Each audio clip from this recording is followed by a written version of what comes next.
Well, hello, everybody. Welcome back to Backstage Bimbo TV. My name is Allison Rouse, your most notorious groupie, and author of We've Got Tonight, The Life and Times of Notorious Groupie. Me. That's right. I've been told I am notorious, among other colorful things. So, welcome back, everybody. It's great to see everybody. Thank you, everybody, for supporting me all this time. I love you guys. Gotta say a special shout out to my friend Wendy Cumberledge because she has been a friend of mine since high school. She named her daughter after me, and she's just fucking awesome chick. I love you. Hey, Wendy. So, we're going to do a little bit of Rocky Talkie today, and we are going to go into my Vegas years and talk about when my best friend, cousin Aime, and I escaped the Yakuza. And for the guy who asked me to put the bang adjustment counter down in the corner, I'm still working on it. So, in honor of today's cocktail, it's called the Yakuza cocktail, the Yakuza martini. So, everybody grab your Yakuzas, kick up your feet, and let's have a Rocky Talkie, shall we? Cheers, big ears. I like that. That's good. I like the cranberry. Okay. So when I first moved to Las Vegas, I had already been doing feature shows. I had been to Japan once. I was traveling a lot to work as a stripper. Like I said, it was a very different career for me than it is your 90% of your average strippers. So when I moved to Vegas, I started doing more things for Deja Vu, like featuring, doing their in-house magazine Showgirls all the time, CES and Comdex. Have an adult side. It's the biggest conventions in Vegas that happen in December and January. So I was representing Deja Vu, and somewhere along the line, met this guy named George.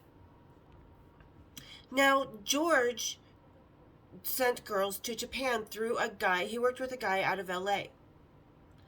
And I had been to Japan before, so I had a really awesome time. And for those of you who do not know what the Yakuza is, the Yakuza is the Japanese mafia.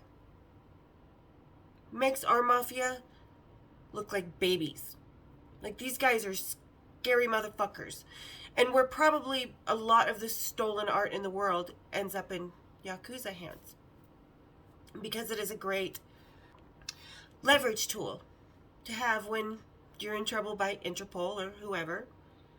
And you say, hey, I got something to trade. But anyway, so Yakuza is a form of mafia. So cousin Aime and I meet this guy George. He says, okay, let's go. I want to send you guys to Japan. This is a deal. You're going to be there for 3 months, which would be November, October, or excuse me, when did we leave? So this is October. We left October 22nd. Sorry, guys, I didn't show this at the beginning. Let's see if you can see it. There we go.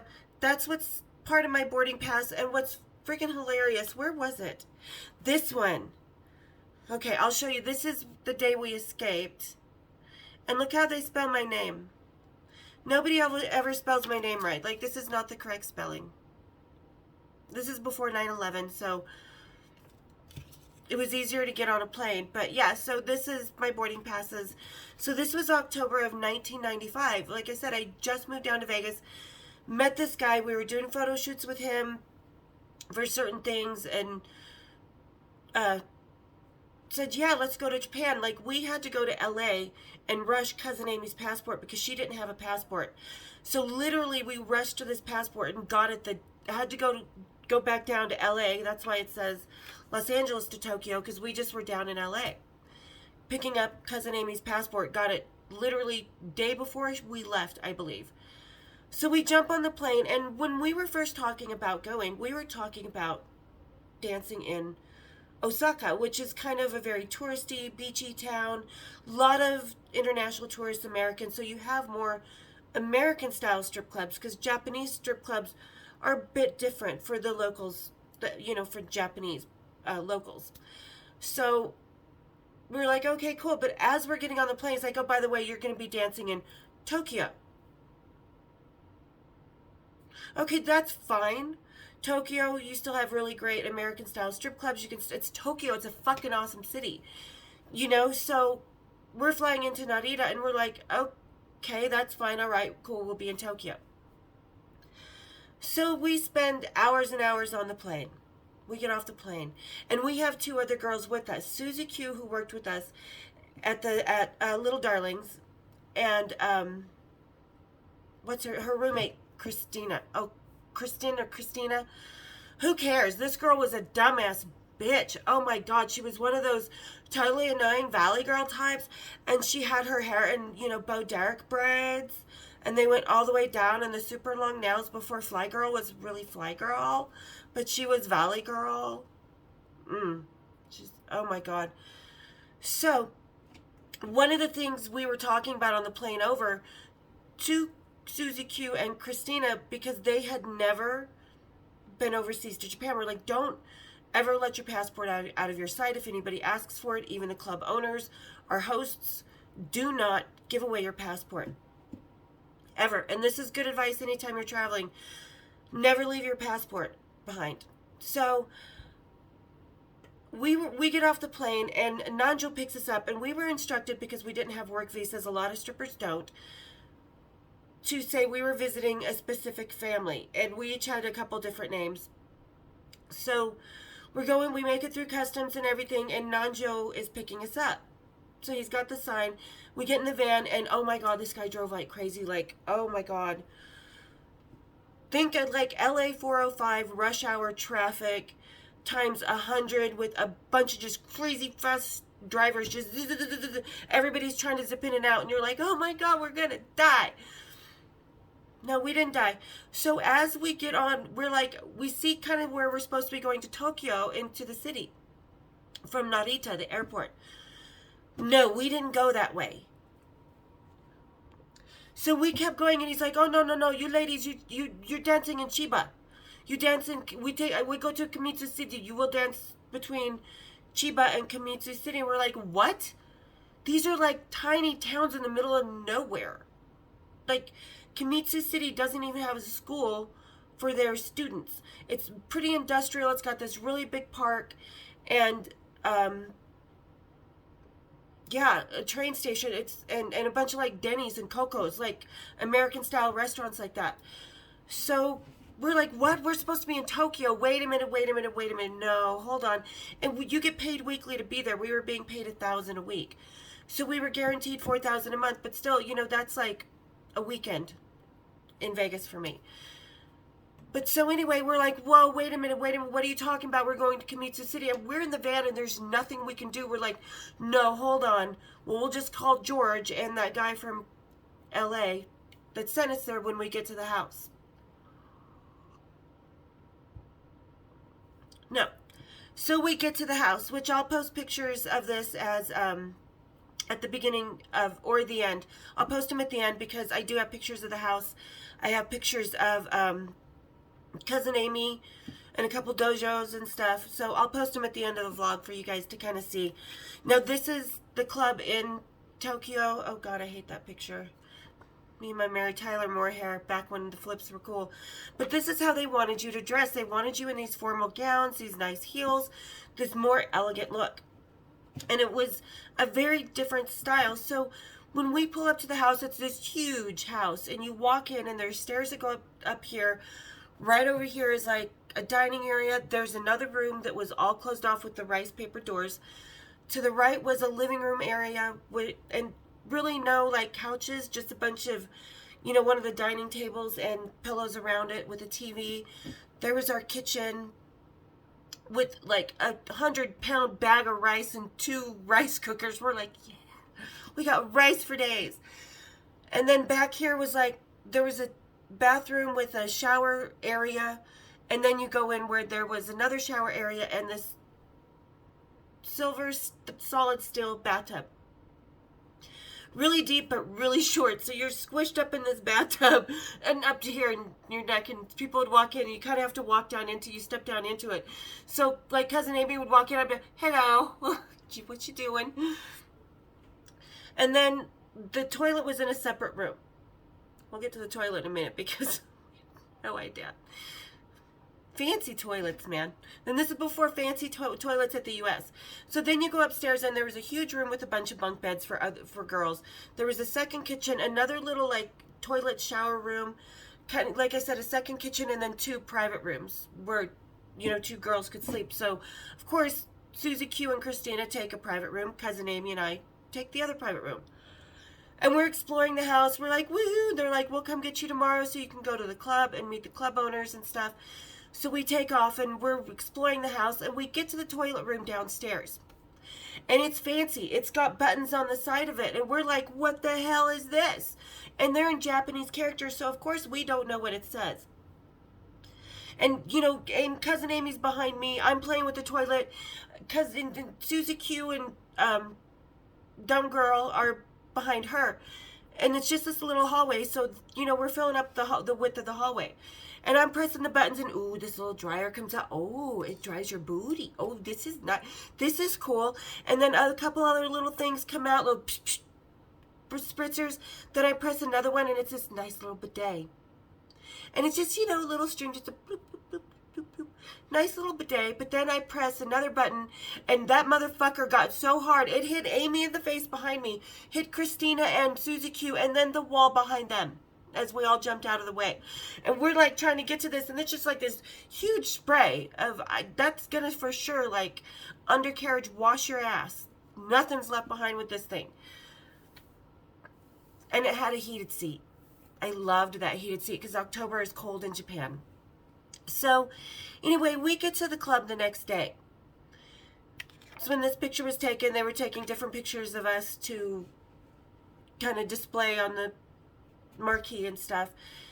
And first thing they do is ask us for our passports. Cousin Amy, me, Susie Q, we were like, oh, we don't have them with us. And of course we had them with us, but no, we're not giving away our passports. Fuck that. What does this Christina braid stupid girl do? Here you go. Arigato. Konnichiwa. Because that's how she would speak. She'd be like, arigato. Not arigato. Konnichiwa. Not realizing there's a different accent. She was all California Valley girl. Arigato. And we're like, go ahead, bitch. Give him your passport. You get sold off to white slavery. If we have to sacrifice one of us, bye, Felicia. Bye, Christina. We'll happily sacrifice you. So, yeah, and, they kept kind of blowing off. Like, we were there for a couple weeks, and they kept blowing off. Oh, the club's not open today. The club's not open today. It's going to be open to, in another week. Can you get our passports? And we were trying to call George the second we got in, that first day. And the phone was right there by the front door as you walked in. And it was a payphone, and we had our calling cards and stuff, which you had back then. But the one key, the phone did not call internationally, which is a Yakuza thing to keep. And we were in a situation where we could have got sold to white slavery, because that is an absolute tactic to keep you from calling anywhere but Japan. You couldn't call your family, you couldn't call your friends, you couldn't call anybody. So after exploring our first day, we walked through the park. We saw these little Asian ladies with these like little house on the prairie bonnets, gardening and stuff. And they were like, oh, American girls. And they were touching us and our hair, and just, they were so fascinated. We go to breakfast at Denny's one morning, and Cousin Amy orders cereal. Doesn't realize that there's goat milk. They don't use cow milk. It's goat milk. So bitch takes a bite, and she's like, spits it right back out. Anyway, so we'd done all the exploring. We can't get a hold of George or anybody. We're in Kimitsu City. Where the fuck are we? We're trying to get a hold of him. The nearest international phone station is the train station, and 5 miles away. So every day we would call George, what the fuck is going on? We need to be in Tokyo. We don't feel right here. There's a room in this house that when Nanjo showed us around, the one off the dining room, we were told absolutely under no circumstances do you go in that room. None whatsoever. Don't even go. So third day, we're sitting in the house. It's cold. We're having a little bit of breakfast. You know, we had done a little shopping and stuff at the grocery stores, which we all towered above. Like, the top of their grocery store shelves come up to here so we could see where. But, so, two Japanese guys in suits, because Yakuza will wear suits at all times, long sleeve, to hide their Yakuza tattoos. So, they come in the house with two guys. Scruffy looking guys. Tell us, upstairs! Upstairs! So, which means we better get our asses upstairs to our rooms and the other kitchen area where the other TV is. Which was kind of upsetting us because, first of all, what the fuck is going on? Second of all, it was nice and warm because they had a heater under the table that we could snuggle up, and we just didn't want to move because it was cold. So we go running upstairs, just slam the door at the top of the stairs, lock it. We're not, And you know, Christina's already given away her passport. Susie Q and Amy and I are all sitting up there. We're like, what the fuck is going on down there? Because you could hear screaming, like, just in Japanese, and like couple blood-curdling screams. Next thing you know, 10 minutes later, you hear the door sliding, someone come up the stairs and bang on the door, open the door. And they were actually very nice to us. You know, they just kind of screamed at that moment in time for us to get upstairs because they wanted us to understand that they meant go the fuck upstairs. And then when they banged on the door, like I said, they were totally nice to us and total gentlemen to us. Just get the fuck out of the room when we need to use our little Yakuza room. So the next day, you know, we call the club owners, we call Nanjo, we're like, hey, when is this club going to be open? Oh, it's going to be another week. And things are starting to look too fishy. We keep trying to call George and this guy from California, and they're just basically telling us to fuck off. You're costing us money. You got to stay there for the 3 months. Fuck you. We're not here for you. We're calling our families. My grandfather's like, all you can do is call the U.S. Embassy, cousin Amy's dad, you know. So finally, and we're walking 5 miles every day. They're trying to, and the next day they're trying to get us into, Nanjo comes to pick us up and he's like, oh no, we're going someplace, just leave, don't bring passports, bring nothing, just your, not even purse, just jump in the car. We're like, no, we're not jumping in that motherfucking car without anything, without our purses or passports on us. Fuck that. And he was getting mad, so cousin and Amy and I took off. We go back to the train station where we're calling, because we're just on payphones, internationally calling. That's all we could do. And we're scared, like our lives are kind of being threatened over this. We still wouldn't go. Nanjo kept coming by, and every day that he came by, and we'd still go to the train station and try and call our families to try and help us out. We would call the U.S. Embassy. They're telling us how to get out, that yes, we probably are with Yakuza. Kamitsu City is a hotbed for this, and Chiba, this whole area. So finally, we're sitting there on like the 10th day, and I'm just exhausted. I want to go home. Cousin Amy's crying. We're stressed. The Yakuza's been in and out of that room the whole time we've been there. Nanjo, we wake up one day and Nanjo is trying to get into the upstairs area, and we have the area locked and trying to get in through our stuff. And we're like, what the fuck, dude? So it's just a really sketchy situation. We're still not working. We're here almost 2 weeks. We're like, what is going on? George and the asshole are just being dicks to us. So finally, the last day, we call our families. We talk to Amy's dad. We talk to my grandfather.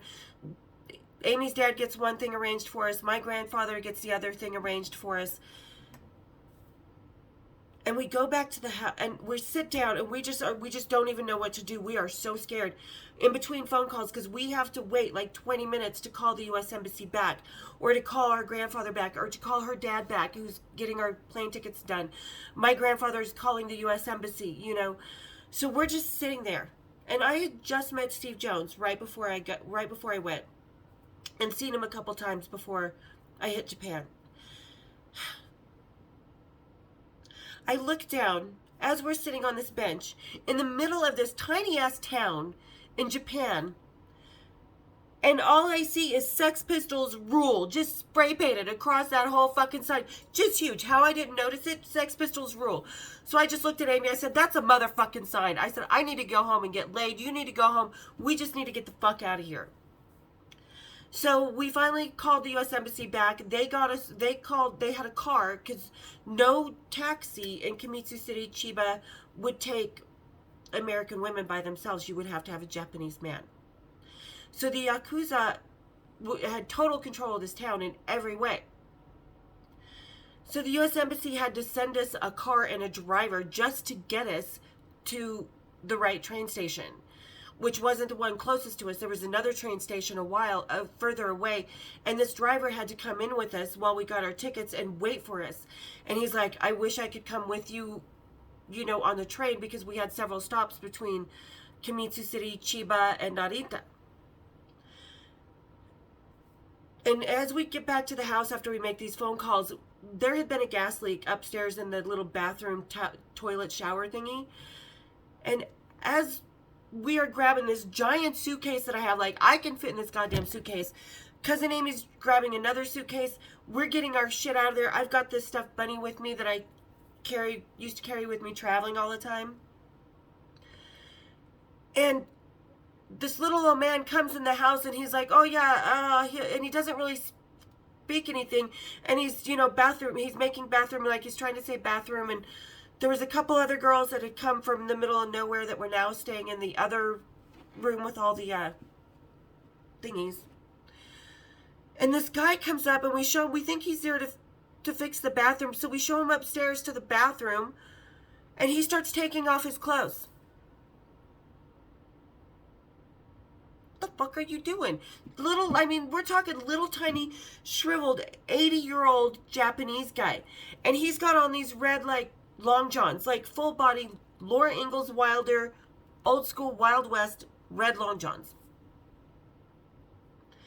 Well, why the hell is he getting undressed in here? He's just there to fix the gas leak or whatever's leaking in that room. So we're like, fuck this. We're not even staying for this. Susie Q's like, where are you guys going? Are you seriously leaving? We're like, yeah. And Christina's like, oh, you guys are just gonna, and the girls are like, yeah, you should probably leave because we're not even comfortable with this town. And we've been here, and so we just got the fuck out and got in this car, jumped in our suitcase, sat on our suitcase, just this, like I said, this giant ass suitcase that I could fit in the fetal position. Got dropped off at the train station, had to go down about 2 stories worth of stairs with the suitcase, run back up in between, finally made it to the airport, and missed our plane by 15 minutes. The one flight out a day Korean Air had. Missed it by 15 minutes. So we had to stay in the airport. And we had cash on us and money and cards, whatever. So we're like, fine. We're just the airline stored our stuff so it was ready to go on the flight so we didn't have to carry it around, and we had dinner. We definitely had drinks because we're like, holy fuck, what just happened? It hit us at the airport that what the fuck was that? That was the Yakuza. Dude, guys were getting their fingers cut off in that house while we were there. There was some serious physical inflictions going on while we were there from the screaming. So Cousin Amy and we stay the night at the airport.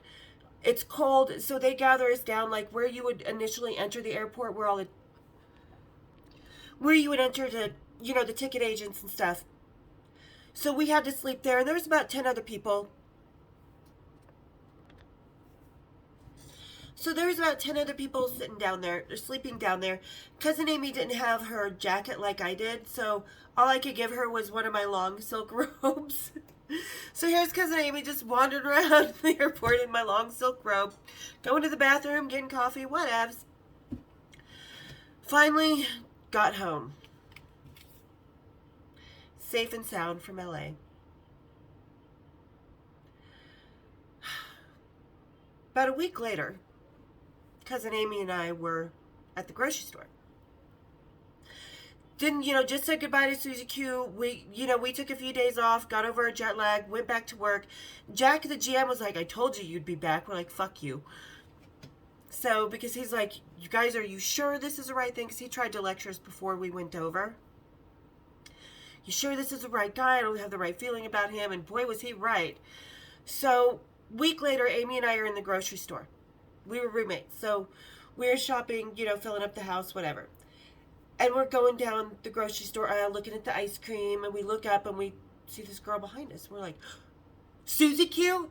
And she just seriously froze, like, out of total fear, just froze. And she turns around, she's like, oh my God, you guys. She's like, holy shit, I can't believe I saw you guys finally. I just got back yesterday. You guys have no idea what happened after you left. Like, the Yakuza came, they ripped that phone out of the house. They locked the fucking doors from the outside. Nanjo had to come and escape, sneak them out and help them escape. And they had to pay him a lot of money to do it, too. So, like, and then the U.S. Embassy, like, they had to call the U.S. Embassy to get out, too, as well. Like, Nanjo could only get him as far as the train station, but he could get him out of the house. So, yeah, it was definitely the Yakuza. We escaped. And we had to, after we did escape, like I said, all hell broke loose. Like, one of the other girls was trying to mouth off to him. She was an African-American girl. She's like, she got yanked downstairs and we haven't seen her. We don't know. We just got the fuck out after that. So yeah, all hell broke loose after Cousin Amy and I escaped. And then a week later, Susie Q. I said, well, what about Christina? She's like, oh yeah, she made it home in one piece. How? Because she did not have her passport and that club still never opened up. The whole time, even after they escaped, even a week later. So, yeah, a lot of shit that we've been through in our lives. That's one of my stories, escaping the Yakuza, which could have been sold into white slavery and the sex trade. I don't know. I'm glad we didn't find out. Cousin Amy and I met some hot pro skateboarders on the flight home and stuff, and, just went on with life. And I've been back to Japan, but never to work. Never again. So there we go, guys. There's my middle of the week Rocky Talkie. Like I said, I'll post some pictures of the dojo and like Cousin Amy walking through the park, because the park had all these monuments and stuff. A picture of the house here at the end of the video. So, and after the end of the video, don't forget the 66% who are haunting me and not subscribing. Hit the subscribe button. It's okay. Hit my bells. Hit the thumbs up, because YouTube likes that, and it's going to spread me for all the world to see. Even in Japan. Alright, guys. Thank you again to everybody for coming back and really supporting me and all the new people I'm meeting. It's awesome. See you next week for some more Rocky Talkies. Bye, folks.